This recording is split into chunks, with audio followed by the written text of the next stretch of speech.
Echoes of Confrontation, Part 2. To the galactic elite, humanity seemed to be a still primitive race, divided and dispersed over hundreds of worlds. They were seen by the Cathar Empire as just fresh arrivals, a developing curiosity. The representative from Catharia, Vorik Nemus, showed his contempt openly.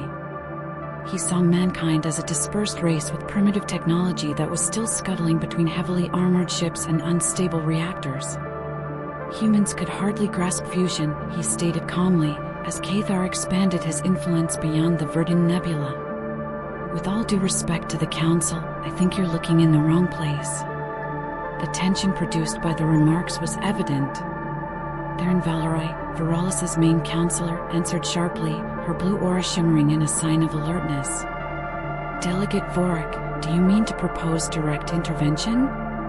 Counselor, I just provide sensible suggestions. Her calm eyes sparkled with iciness.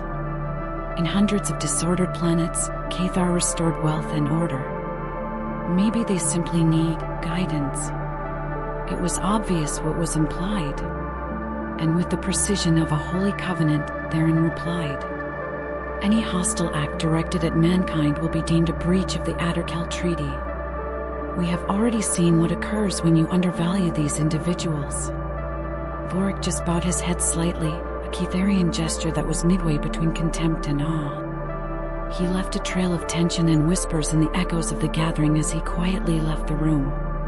Emperor Renker Voller studied the reports with eyes like liquid steel on the bridge of the giant ship Cathar Eternal on the other side of the galaxy as the Council discussed formalizations. With golden spikes on his face that moved in time with his pulse, he displayed a trait uncommon in his species, curiosity. He whispered, as if to test the word's flavor, humans, so brittle, but steady. A holographic map appeared in front of him as he touched the console dryly. Systems that were being watched were indicated by little icons. One of them, the colony known as Ornyx, flickered in the Delker 7 sector, surrounded by a faint glow. Follow the jump. Where to go? Ekarin sector. Subset N9. Direct observation. After a silent reception of the Emperor's commands, the Cathar Eternal's warp engines soon started to sing the hyperspace song. A few seconds later, the spacecraft fell into a golden gap and vanished into the unknown, or maybe the inevitable. Life, meantime, proceeded with a false serenity in Ornyx. With its white towers rising above verdant valleys, floating solar panels harnessing the energy of the nearby star, and a general feeling that mankind had at last achieved peace, the colony represented the rebirth of humanity. In the colony's research center, Dr. Sarah Mirren was examining biological samples that had been taken from southern hemisphere caverns. The native life forms of that planet captivated her as an exobiologist. Atlas Prime's high-orbit university was set to publish her study. Sarah was proud of more than just the findings they made there. They had created a strong, resilient civilization devoid of war banners. He said as he peered out the window of the laboratory, another day in paradise. The kids were having fun in the hanging fields outside. Growers kept an eye on hydroponic greenhouses. The climate drones were being tested on new atmospheric pathways by engineers. Everything seemed to be normal. She yelled, "Doctor," and hurried in her aide, Cale Van. "You should watch this." Sarah's brow furrowed. A comet entering the system again? No. There is propulsion in this. And it's not far off. Every scan expanded a single point on the tracking screen. Response signal and transponder identification are absent. Nothing, just a pace that suggested it came from somewhere beyond the area.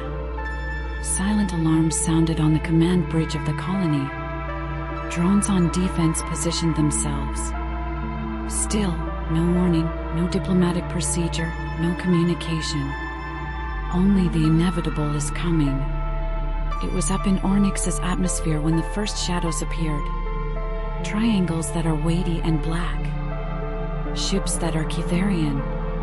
The word got around like wildfire. The outlying section's residents were evacuated. They triggered the planetary protection codes. Everyone was aware, however, that nothing there was designed to resist Cathar's might. Throughout all of this, Sarah's hands tightened. She wasn't a military person. She had no strategic skills. However, he was aware of what was ahead. It wasn't just a trip. Something that might alter humanity's place among the stars forever was just getting started. Although Cathar's ships tower over Ornyx, the actual conflict hasn't yet begun. See what happens when people stop running away and try to take on an empire that has never lost by watching the video. Avoid waiting for a strike. Be prepared for the reckoning. Do you like the story? Then give it a like, share it with other sci-fi aficionados, and leave a comment with your theory. Remember to enable alerts and subscribe so you don't miss the next chapter.